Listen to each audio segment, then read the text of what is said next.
విజయవాడలో కూటమిపాలెంలో శాంతి భద్రతలపై round table సమావేశం నిర్వహించారు. ఈ రౌండ్ టేబుల్ సమావేశంలో పలువురు పాల్గొన్నారు. కూటమిపాలెంలో శాంతి భద్రతలు కరువయ్యాయని మాజీ మంత్రి అంబటి రాంబాబు అన్నారు. ఈ పాలనలో దాడులు, దౌర్జన్యాలు అనేకంగా జరుగుతున్నాయని తెలిపారు.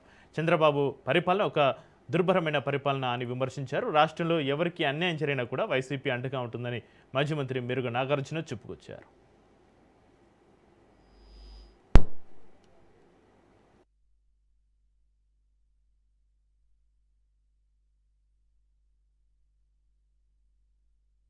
సహాయంగా మేము ఉంటాం. ఇలాంటి జరుగుతున్నటువంటి దారుణాలని మీరు వ్యతిరేకించాలి. సమాజంలో చైతన్యం రావాలి, తిరుగుబాటు రావాలి, వాళ్ళకి బుద్ధి రావాలి. అమ్మమ్మో మనం ఇలా చేయకపోతే, సిబిఐ ఎంక్వైరీ వేయకపోతే అపాస్పాలవుతాం అనేటువంటి భావన రావాలి. ఇవాళ కోర్టులో జరుగుతున్నటువంటి విషయాలు కూడా ఏదైనా పొరపాటు జరిగితే ఖచ్చితంగా బదనామయ్యేది ఈ ప్రభుత్వం, హోమ్ డిపార్ట్మెంట్ అనేది మాత్రం నేను చాలా స్పష్టంగా చెప్పదలుచుకున్నాను. కాబట్టి మీ అందరూ కూడా సహకరించాలని. ఇలాంటి సంఘటన చాలా ఘోరమైనటువంటి సంఘటన. పేరుపోగు P02 కింద పెట్టడానికి కావాల్సిన ప్రైమా ఫసీ కేసు ఉంది, ఇంతవరకు కేసు రిజిస్టర్ చేయలేదు. విచారణ పేరుతో జాప్యం చేస్తున్నారు. మన ప్రెషర్ పెరిగిందనుకో విచారణ చేస్తారు. నేను ఒక మాట చెప్పాలి. ఇక్కడ 18వ తారీఖు జగన్మోహన్ రెడ్డి గారు వెళ్ళాడు సాయి కృష్ణ వాళ్ళ ఇంటికి పలకరించడానికి. 18వ తారీఖు రాత్రి పిలిపించుకున్నారు. పిలిపించుకుని 19వ తారీఖు కేసు రిజిస్టర్ చేశారు. హౌ పవర్ఫుల్ అపోజిషన్ గుర్తుపెట్టుకున్నారు. మనం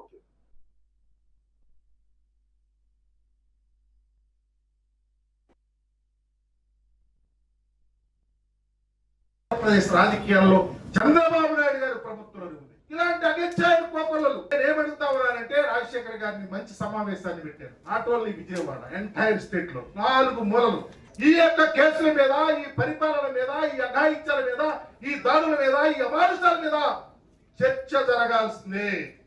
ఛార్జ్ షీట్ విడుదల చేయాల్సిందే.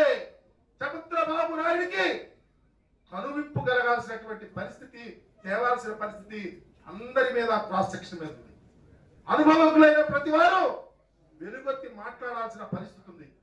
ఒక్క జగన్మోహన్ రెడ్డి గారే ఈ రాష్ట్రంలో ప్రతిపక్ష నాయకుడిగా పరిపాలన చేస్తున్నటువంటి ప్రభుత్వం మీద నిరంతర శ్రామికుడిగా పనిచేస్తా ఉన్నాడు.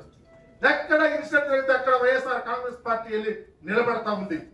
పేరుపోగు వెంకటేశ్వరరావు మా పార్టీ కాదు, మాకెప్పుడు ఓటేమని అడగా. మానవతా దృక్పథం. అన్యాయం జరిగింది పేరుపోగు కుటుంబానికి న్యాయం చేయాలనే మా వాణి. అలాగే రాష్ట్రంలో ఎవరికి జరిగినా, not only Sai Krishna, not only Kranthi Kumar, ఏ కుటుంబానికి ఈ చంద్రబాబు ప్రభుత్వంలో అన్యాయం జరిగిందా వైఎస్ఆర్ కాంగ్రెస్ పార్టీ వాళ్ళ వెన్నంటి ఉంటుంది అని చెప్పాలనే ఉద్దేశంతోనే ఈ సమావేశానికి హాజరయ్యాం.